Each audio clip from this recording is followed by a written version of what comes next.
प्यारे साथियों, आप सभी का स्वागत है प्रार्थना एजुकेशन में। मैं सुजीत कुमार।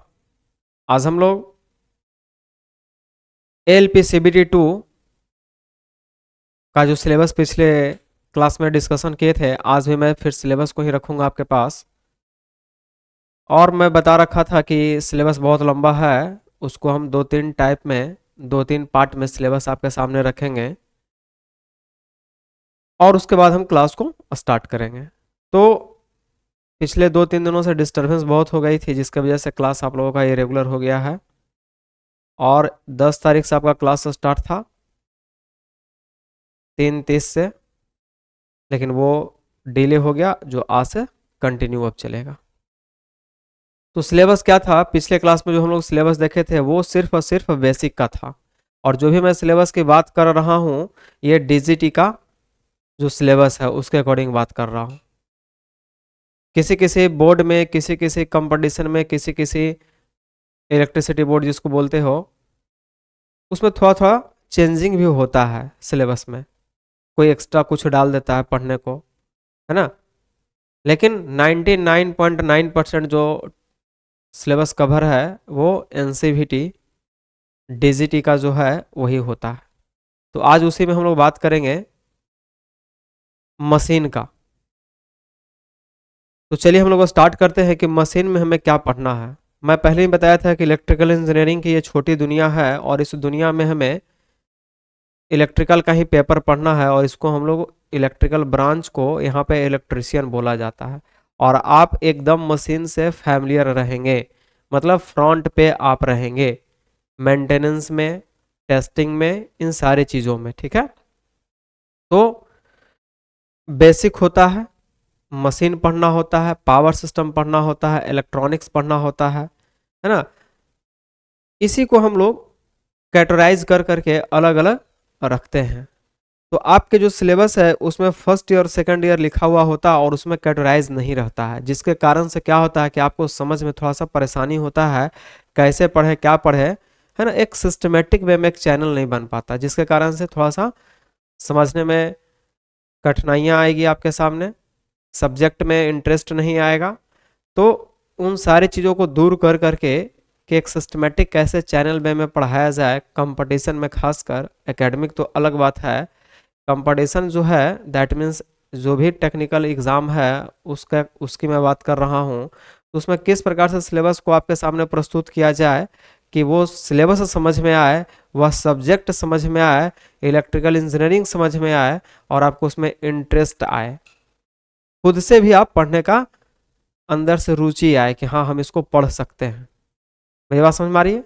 तो उसी दरमियान आपको ये सिलेबस को इस प्रकार से हम डिज़ाइन किए हैं कि आपको बहुत आसान लगेगा समझने में।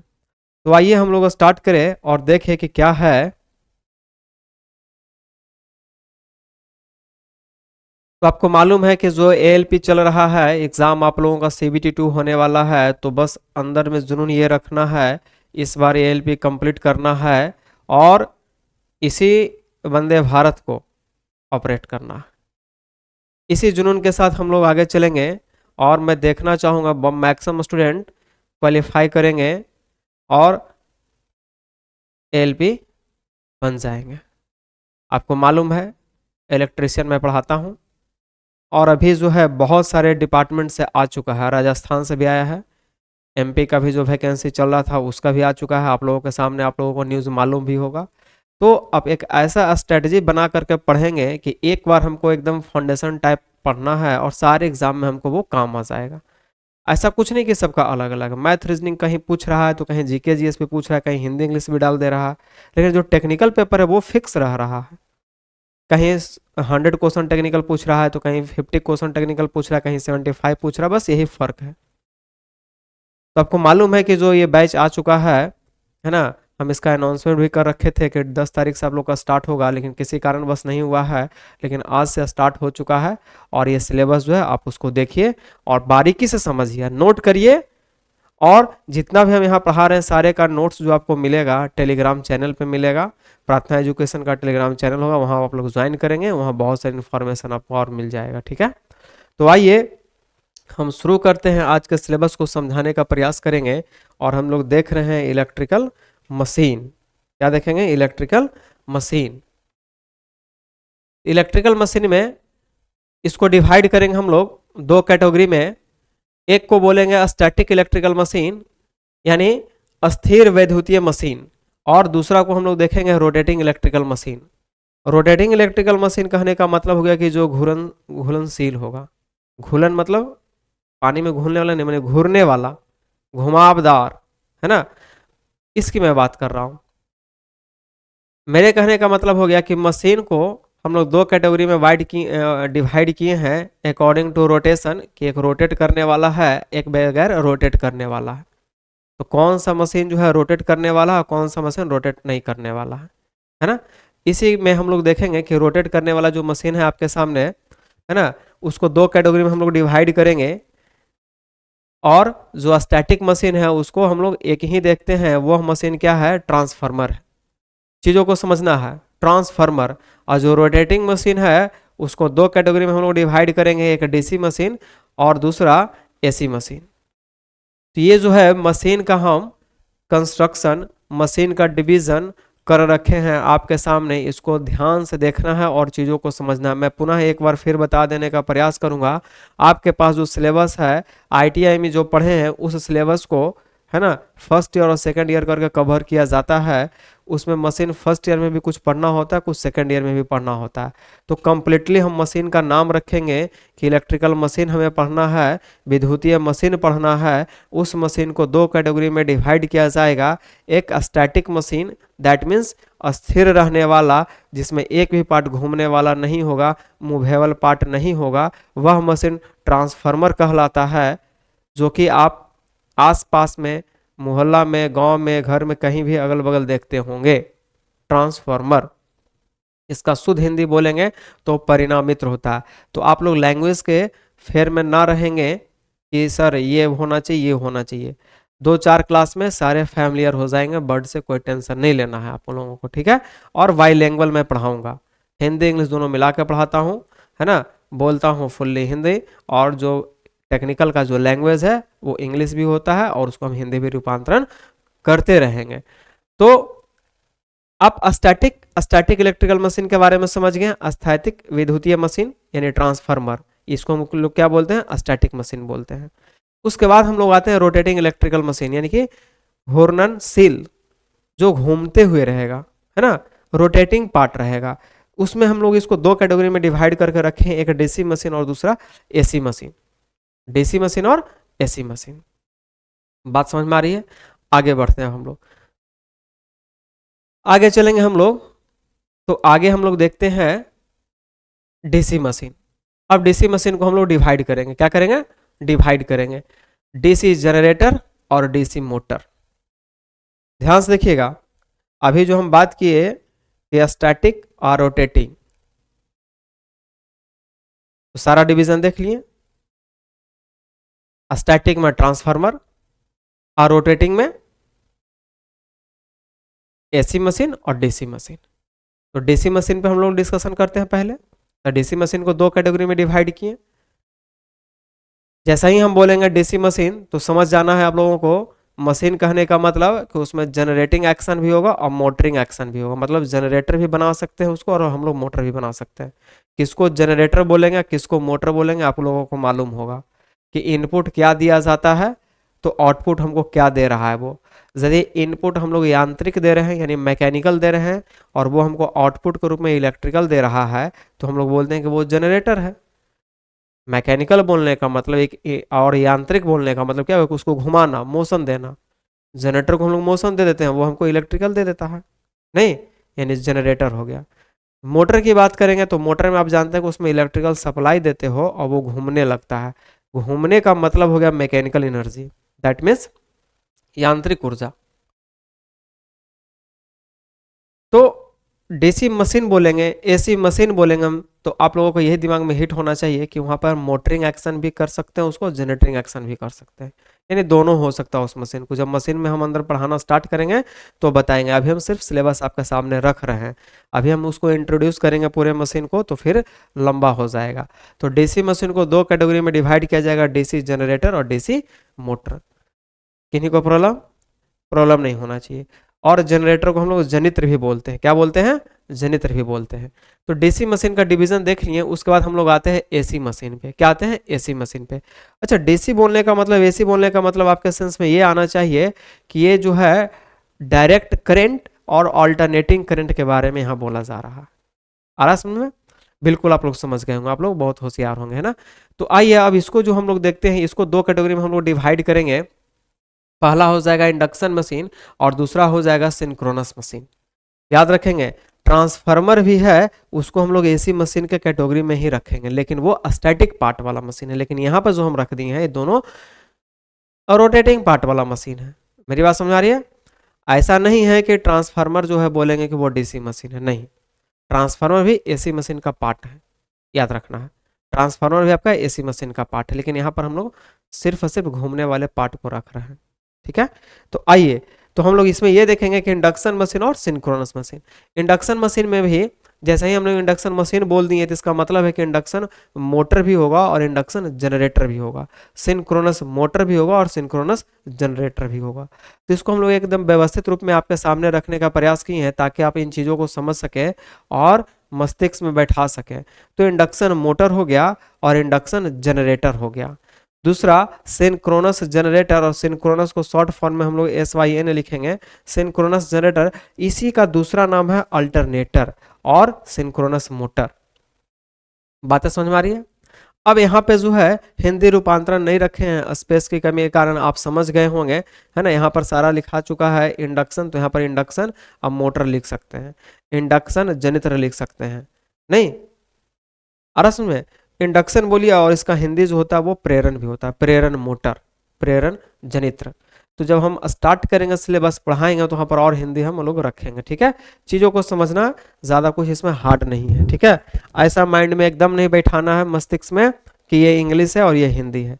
लैंग्वेज आपके रास्ते में रुकावट नहीं आएगी, ठीक है, घबराना नहीं है। तो ध्यान से देखिए, एसी मशीन को दो कैटेगरी में हम लोग डिवाइड करेंगे, है ना। किस किस में, तो इंडक्शन मशीन और सिंक्रोनस मशीन। इंडक्शन मशीन में भी दो पार्ट में हम लोग लाएंगे, एक हो जाएगा आपका इंडक्शन मोटर और दूसरा हो जाएगा इंडक्शन जनरेटर, सिंक्रोनस जनरेटर और सिंक्रोनस मोटर। अब हम बात करेंगे एसी मशीन का, तो जैसा ही हम लोग एसी का चर्चा करते हैं, परिचर्चा करते हैं, तो उसमें दो चीज का ख्याल रखना होगा, दो चीज का ख्याल रखना होगा। क्या ख्याल रखना होगा, 1 सेकेंड।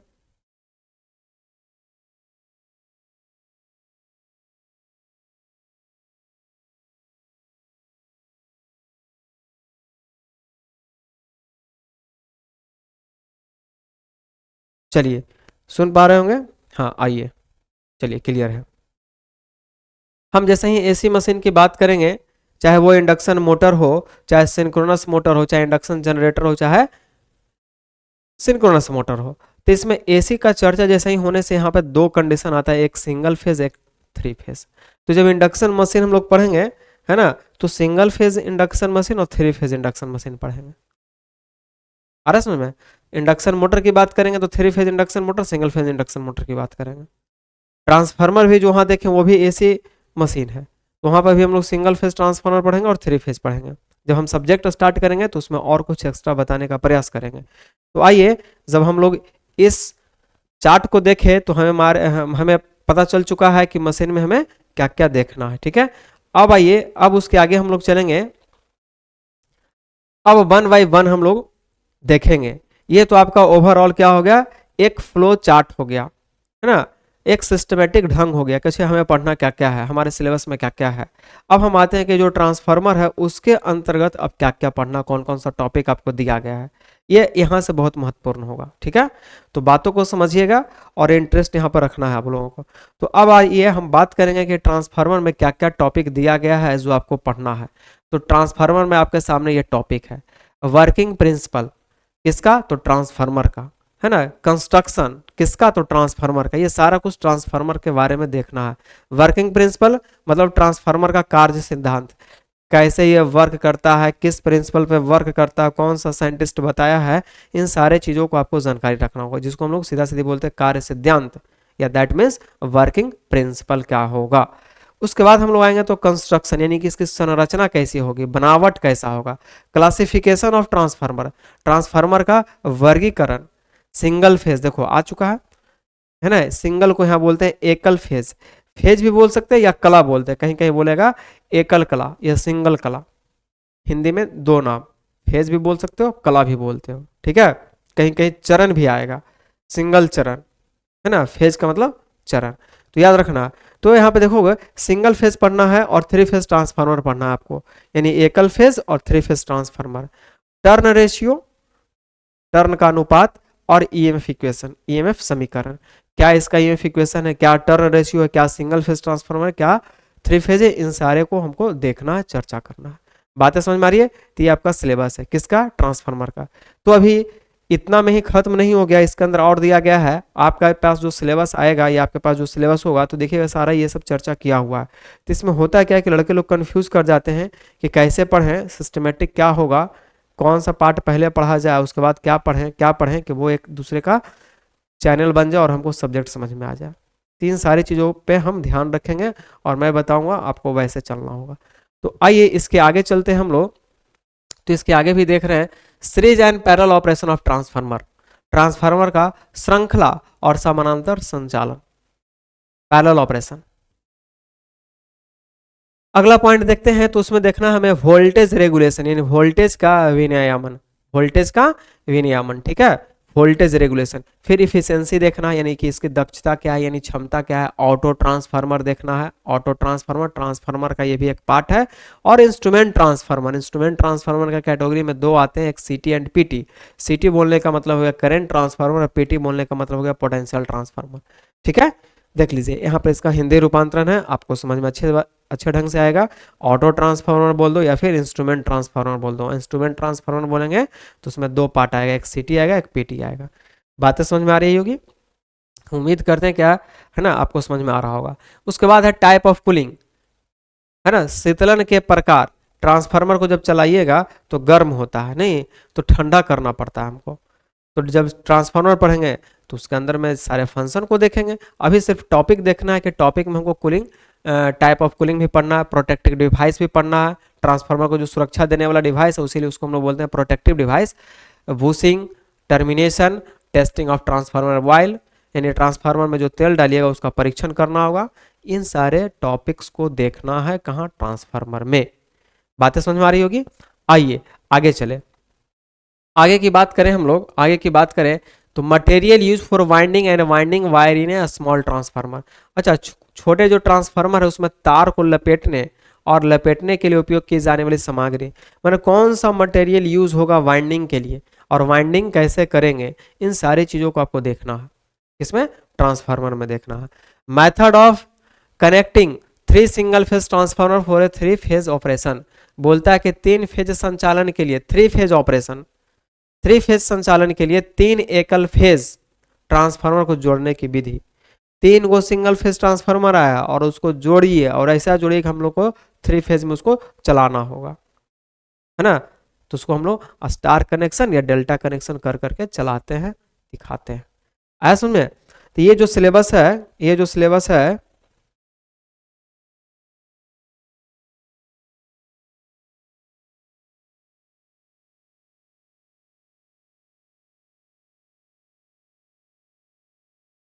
चलिए हेलो, आवाज वॉइस क्लियर है। हाँ, बीच बीच में लग रहा है डिस्टरबेंस हो जा रहा है। बातें समझ में आ रही होगी आपको। तो हमको थ्री फेज और सिंगल फेज ट्रांसफार्मर देखेंगे, उसमें सारी चीजों को देखना है। ये टॉपिक है, ये दिया गया है आपके NCERT syllabus, that means DGT का जो सिलेबस है वहां है, वहां से सारे टॉपिक्स को मैं रख रहा हूं। और ये सिर्फ और सिर्फ एएलपी की ही बात नहीं, ये जितना भी आप आईटीआई पे एग्जाम दीजिएगा, है ना, चाहे वो अभी मध्य प्रदेश का आया हुआ है, राजस्थान का आया हुआ है, आने वाला टाइम में जस्ट झारखंड से आ रहा है, और बिहार का ये तो एग्जाम होगा ही होगा, BHPCL का, इसके बाद जस्ट फिर और वैकेंसी आने वाला है ना। वहाँ भी 2000 सीट और पड़ा हुआ है। तो ध्यान रखेंगे, एक बार कंप्लीट थ्रू आउट पढ़ेंगे पूरे सिलेबस को, और कहीं भी आप इसको यूज कर सकते हैं। तो ये जो अभी तक देखे, ये ट्रांसफार्मर का टॉपिक था। ट्रांसफार्मर के अंदर में क्या क्या पढ़ना है उसके बारे में हम बताए। ये टॉपिक स्पष्ट वे में सिलेबस में लिखा हुआ है, यानी उस टॉपिक को पढ़ना है, वहां से क्वेश्चन आ सकता है। तो अभी सिर्फ और सिर्फ हम लोग ट्रांसफार्मर को देखें। अब देख रहे हैं जनरेटर को, डीसी जनरेटर। आइए जनरेटर में देखते हैं क्या क्या पढ़ना है। General concept of rotating electrical machine. Generator बोलने का मतलब हो गया कि रोटेट करने वाला पार्ट है, घूमने वाला है, मूवेबल है। तो वही बोला है, क्या बोला कि general concept of rotating electrical machine, मतलब कि घूर्णनशील विद्युतीय मशीनों की सामान्य अवधारणा। कौन सा कॉन्सेप्ट माइंड में रखना होगा कि ये हम लोग देखेंगे कि अच्छा घूम रहा है तो क्या कॉन्सेप्ट है घूमने का। उसके बाद है principle of DC generator. DC generator का सिद्धांत क्या है? यूज ऑफ आर्मेचर, आर्मेचर का उपयोग, field coil, polarity, yoke, polarity क्या होगा, यॉक क्या होगा, फील्ड क्वाइल क्या है, आर्मेचर क्वाइल क्या है। इन सारे चीज़ों को जब हम लोग पढ़ेंगे तो देखेंगे। ऐसे भी बहुत सारे लेक्चर आपका मशीन का पड़ा हुआ है प्ले लिस्ट पे, वहाँ पर जाएंगे देखेंगे, सारे पढ़ सकते हैं आप लोग। मैक्सिमम टॉपिक यहाँ से आपको वहाँ मिल जाएगा, लेकिन और सारे विशेष पढ़ाने की आवश्यकता है और विशेष प्रैक्टिस की आवश्यकता है। फिर भी मैं सिलेबस को आपके सामने रखा हूँ, आप इसको ध्यान में रखेंगे। और क्या देखना है डीसी जनरेटर में भी? तो हमें देखना है कि कूलिंग फैन देखना है, कम्यूटेटर देखना है, स्लिप रिंग देखना है, ब्रशेस है, लैमिनेटेड कोर है, और ईएमएफ इक्वेशन है।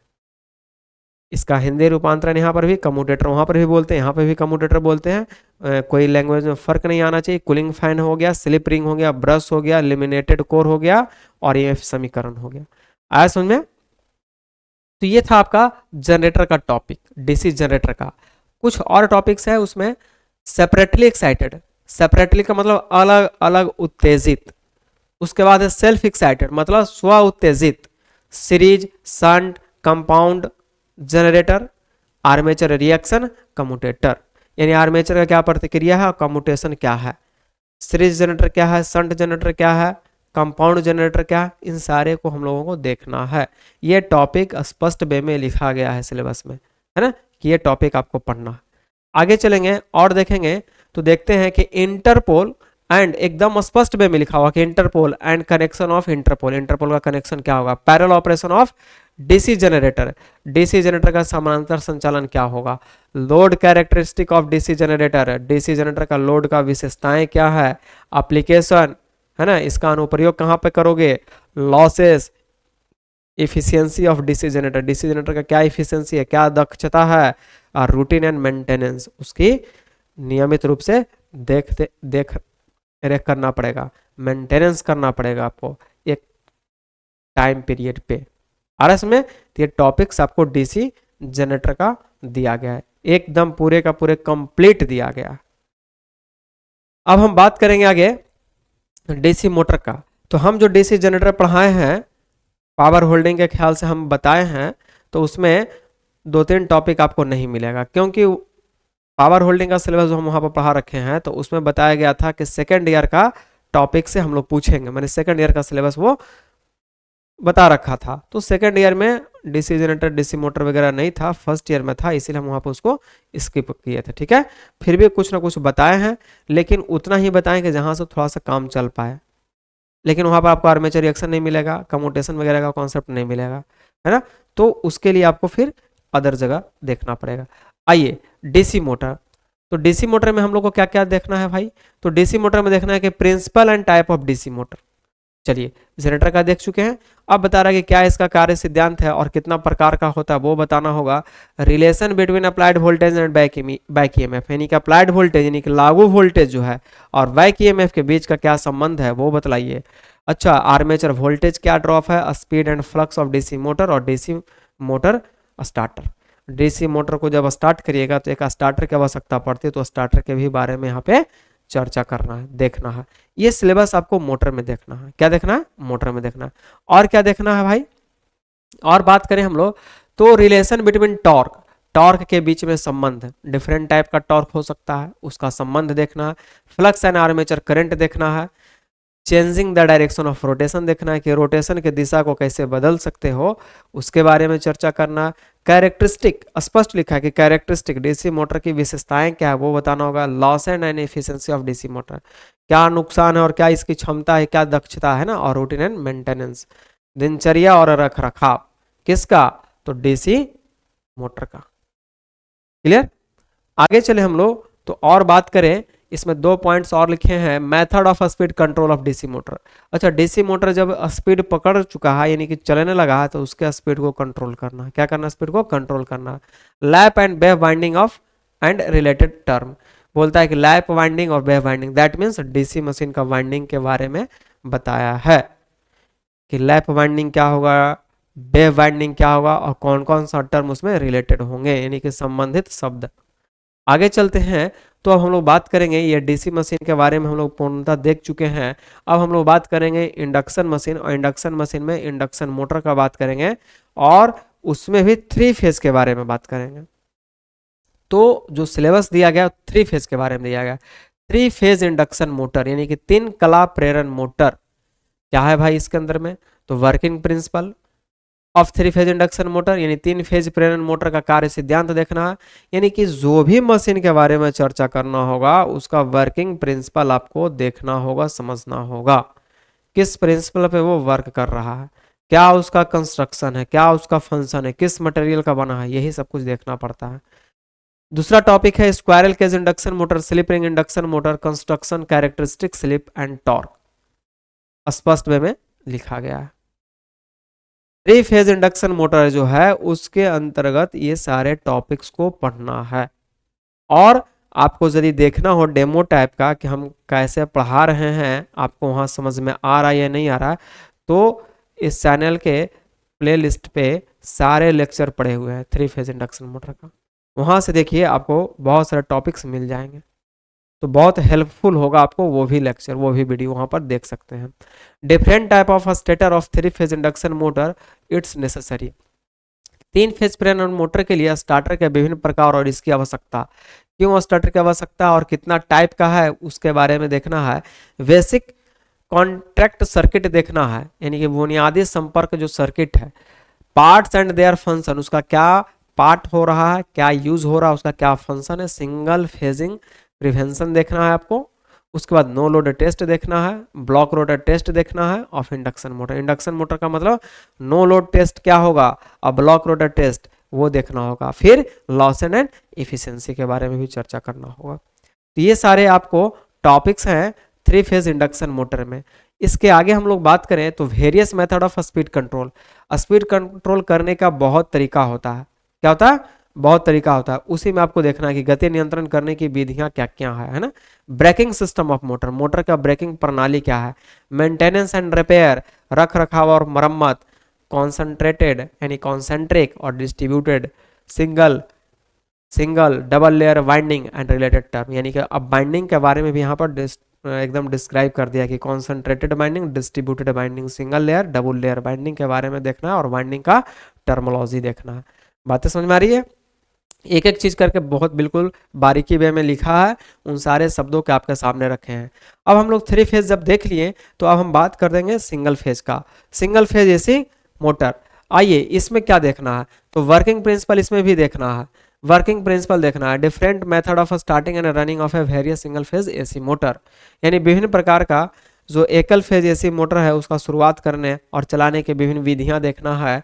Domestic and industrial application of a different single phase AC motor, यानी विभिन्न एकल फेज एसी मोटर के घरेलू और औद्योगिक अनुप्रयोग, विशेषताएं, हानियां और दक्षता, इन सारे चीजों को आपको बेहतरीन ढंग से देखना होगा।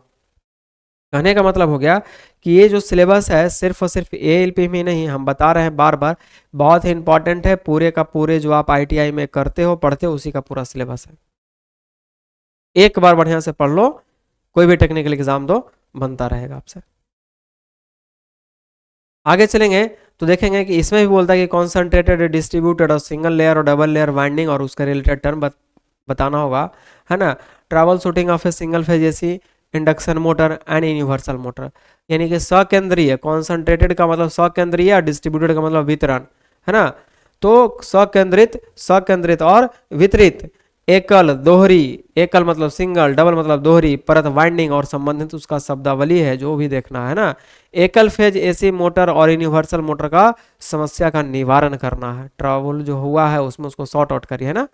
ये जो था आपका, ये जो सिलेबस हम लोग देखे वो देखे हम लोग डीसी, सॉरी डीसी नहीं, single phase, single phase motor के बारे में, थ्री फेज मोटर के बारे में, यानी इंडक्शन मोटर मोटर के बारे में कंप्लीट सिलेबस आपके सामने से निकला। आगे चलेंगे तो देखेंगे अल्टरनेटर, और इसी का दूसरा नाम है सिंक्रोनस जनरेटर। अल्टरनेटर बोलो भाई लोग या फिर सिंक्रोनस जनरेटर बोलो, एक ही बात है। इसमें क्या बोलता है कि प्रिंसिपल ऑफ अल्टरनेटर के बारे में, ईएमएफ इक्वेशन के बारे में, यानी कि जितना भी अभी तक हम सिलेबस देख रहे हैं और जो भी मशीन हमारे सामने आ रहा है उसका प्रिंसिपल ऑपरेशन देखना होगा, उसका कंस्ट्रक्शन देखना होगा। EMF equation, relation between pole, speed and frequency, यानी कि पोल हो गया, यानी कि ध्रुव, गति और आवृत्ति के बीच में संबंध देखना है। ईएमएफ समीकरण क्या है वो देखना है। ऑल्टरनेटर का सिद्धांत क्या है। टाइप एंड कंस्ट्रक्शन, यानी प्रकार और निर्माण, निर्माण बोलो या फिर बनावट बोलो या संरचना बोलो, एक ही बात है। इफिशियंसी यानी कि दक्षता या क्षमता, किसका, अल्टरनेटर का। और कुछ इसमें टॉपिक लिखा है, वो टॉपिक है कैरेक्टरिस्टिक, इसकी विशेषताएं क्या होगी, रेगुलेशन यानी कि विनियमन, phase sequence and parallel operation, phase का अनुक्रमण, अनुक्रम और समानांतर संचालन। Effect of change of field excitation, यानी क्षेत्र उत्तेजना बदलने का प्रभाव, पावर फैक्टर करेक्शन, शक्ति गुणांक में सुधार। आए समझ में। सिंक्रोनस मोटर यानी तुल्यकालिक मोटर, क्या है भाई सिंक्रोनस मोटर, तो अभी जस्ट हम लोग जो देखे वो सिंक्रोनस जनरेटर देखे, यानी अल्टरनेटर देखे, उसमें वो टॉपिक लिखा है। आगे देख रहे हैं तो उसमें है सिंक्रोनस मोटर, तो इसमें बोल रहा है कि working principle of synchronous motor, यानी यहाँ भी स्पष्ट बोल दिया कि इसका भी क्या वर्किंग प्रिंसिपल है। Effect of change of excitation and load, V यानी एंटी वी कर्व, यानी कि वी और इन्वर्टेड वी भी बोलते हैं या एंटी वी भी बोल सकते हैं। पावर फैक्टर का इंप्रूवमेंट, पावर फैक्टर को कैसे सुधारा जा सकता है। रोटरी कन्वर्टर, रोटरी कन्वर्टर है ना, एमजी सेट, एमजी सेट है ना, डिस्क्रिप्शन एंड मेंटेनेंस, यानी एमजी कहने का मतलब हो जाएगा मोटर जनरेटर का सेट। मोटर जनरेटर का सेट जब करेंगे हम लोग तो उसका क्या मेंटेनेंस करना पड़ेगा, क्या उसका डिस्क्रिप्शन होगा, इन सारी चीजों को देखना है। यानी ये हमें सिंक्रोनस मोटर का सिलेबस था। ये क्या था, सिंक्रोनस मोटर का सिलेबस। बात समझ में आई आप सभी को। तो अभी जो हम लोग देखे, अभी जो हम लोग देखे वो हम लोग, चलिए हाँ, हम लोग जो अभी देखे हैं सिंक्रोनस मोटर का सिलेबस देख रही।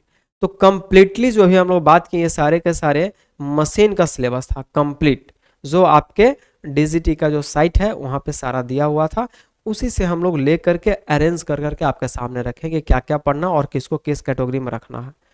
अगले बार जब हम आएंगे तो उस क्लास में हम लोग पावर सिस्टम की बात करेंगे कि पावर सिस्टम में क्या क्या पढ़ना है। मुख्यतः हम जो सिलेबस को हमारे तरफ से जो हम पढ़ाते हैं उसको कैसे हम लोग कैटेगराइज करते हैं ताकि आपको व्यवस्थित रूप से समझ में आए। तो पहला हम रखते हैं बेसिक में, फिर रखते हैं मशीन, मशीन के बारे में बता चुके हैं, फिर पावर सिस्टम और फिर इलेक्ट्रॉनिक्स। पावर सिस्टम जब पढ़ेंगे तो उसमें हम लोग देखेंगे ट्रांसमिशन क्या है, डिस्ट्रीब्यूशन क्या है, यूटिलाइजेशन क्या है। बातें समझे। तो मुख्यतः यही चार चीज़ आपको पढ़ना है, चार टॉपिक। इसी पे हम चार टॉपिक पे मरम्मत करना पड़ता है, मेहनत करना पड़ता है।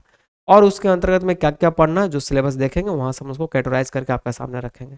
हम उम्मीद करते हैं कि आपको समझ में आया होगा, है ना, और बहुत अच्छे तरीक़ा से समझ में आया होगा। यदि कोई फॉल्ट रह गया होगा या फिर समझ में नहीं आया होगा तो कमेंट करेंगे और हम उसमें आपको फिर सुधार करके आपको बताने का प्रयास करेंगे कि हाँ कहाँ पे आपको समझ में नहीं आ रहा। तो आज का सिलेबस मशीन का सिलेबस रह गया। अगले क्लास में पावर सिस्टम का सिलेबस रखेंगे और फिर एक क्लास और लेंगे जिसमें हम लोग इलेक्ट्रॉनिक वगैरह का भी टॉपिक है वो बात रखेंगे। तो ये सिलेबस जो है सिर्फ एएलपी में ही नहीं काम करेगा, आपके आईटीआई से रिलेटेड जो भी एग्जाम है, स्टेट गवर्नमेंट का, सेंट्रल गवर्नमेंट का जो भी एग्जाम होगा, पीएसयू हो जाए जो भी हो जाए, सब में काम आएगा। बातें समझ में आ रही होगी। तो आज क्लास यहीं तक रखते हैं, अगले क्लास में आएंगे तो हम लोग अगले टॉपिक पे चर्चा करेंगे। आज यहीं तक रखते हैं। हम उम्मीद करते हैं बहुत अच्छा लगा होगा। सभी को थैंक यू, धन्यवाद।